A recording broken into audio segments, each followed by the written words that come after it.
आम्ही 6 ते 8 ॲक्टर्स होतो. 3 आमचे डिरेक्टर, रायटर आणि अजून कोणीतरी होतं, कॅमेरामन आमचा DOP.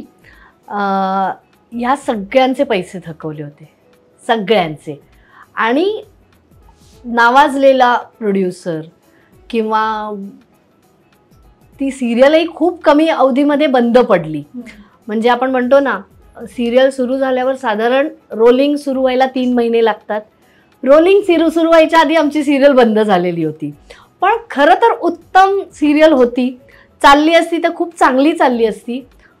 पण त्याचं शूटिंग आम्ही जवळजवळ 3-4 महिने आधीपासून सुरू केलं होतं. सो आमचे पैसे खूप झाले होते.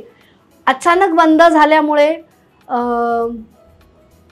प्रोडक्शनला प्रॉब्लेम येऊ शकतो हे मी समजू शकते. पण आम्हाला जगात दिसतंय की तुम्ही 20-25 हजारच येतात तोंडात, 20-25 लाखाची गाडी घेऊन जगात फिरताय. मग आम्ही असं म्हणू का की ती आमच्या पैशानी तुम्ही फिरताय? त्या सिरियलच्या दरम्यान आम्ही पैसे मिळवण्यासाठी अनेक संघटनांना भेटलो. अगेन तू म्हणालीस तशी मी नावं नाही घेणार, कारण कोणाच्याही भावना दुखावल्या जाऊ शकतात. एकाने आम्हाला सांगितलं की तुमच्या सगळ्यांचे आम्ही पैसे मिळवून देतो, आम्हाला तुम्ही काय देणार? आधीच आम्हाला खूप महिन्यांनी वर्षांनी पैसे मिळत आहेत, आधीच ते आम्हाला किती मिळणार माहिती नाही, त्यात तुमचे वाटेकरी.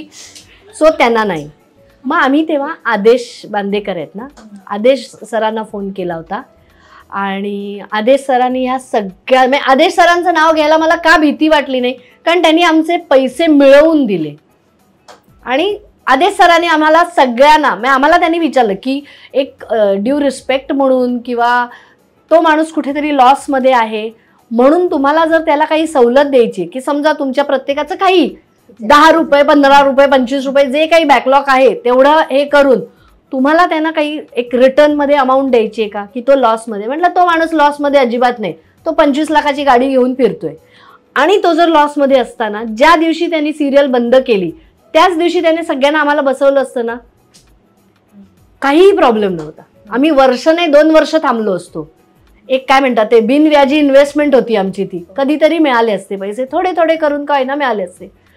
पण तसं काही त्यांनी केलं नाही. सो आता आम्हाला त्यांना काही डिस्काउंटही द्यायचं नाहीये, काय आम्ही काही सेलमध्ये आलेलो नाहीये 2 साड्यांवर 1 साडी फ्री वगैरे. डिस्काउंट तर अजिबात देणार नाही. आणि डिस्काउंट द्यायचा काळ निघून गेलेला आहे. सिरियल संपली जानेवारीमध्ये आणि तुम्ही कधीतरी ऑक्टोबर-नोव्हेंबरमध्ये आमच्या समोर बसताय. मग एवढ्या दिवसाचं आम्ही व्याज मागू का तुमच्याकडे? तर आम्ही तेही मागत नाहीये. प्लस तुम्ही म्हणताय की राऊंड फिगर करा आणि पेमेंट घ्या, जेवढे आहेत तेवढे द्या, कारण आम्ही आमचं काम करून झालंय. तुम्ही तुमच्या ठिकाणी आता तुमचं काम करा प्रोड्युसर म्हणून.